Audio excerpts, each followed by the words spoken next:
Ниш, улица генерала Милойко Лишьянина, 36. Прекрасное здание из искусственного камня в духе академизма и модерна. Построено в 1922 году. Богато украшено различными архитектурными элементами фасада, цветочным декором. На оттике здания видны человеческие фигуры.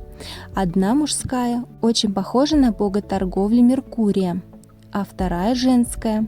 Неясно, кто это, но я бы назвала ее богиней плодородия.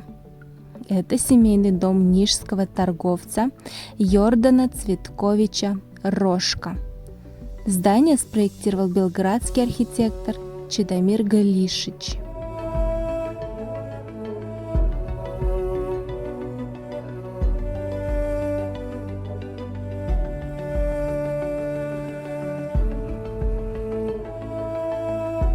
И этот дом на улице Хиландарска, 2 в Нише было построено также в 1922 году и принадлежало другому брату Цветковичу Ставре. Оно сейчас используется для жилья в хорошем состоянии. Здание разделено на 2 части.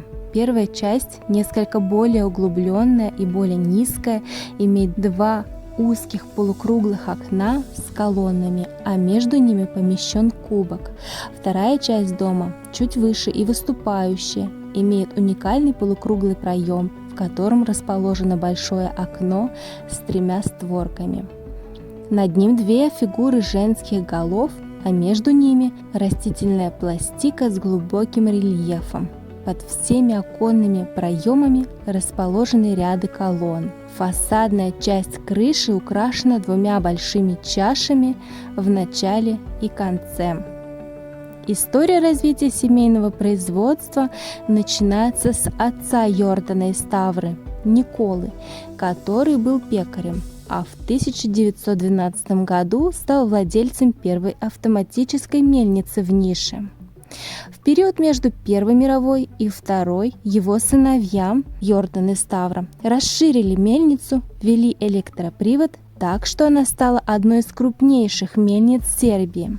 Мельница братьев Цветкович или Рожкова мельница. На фотографии 2 мельницы.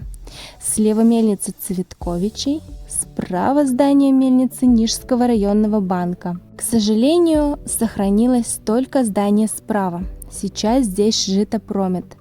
Как видите, здание в очень плохом состоянии.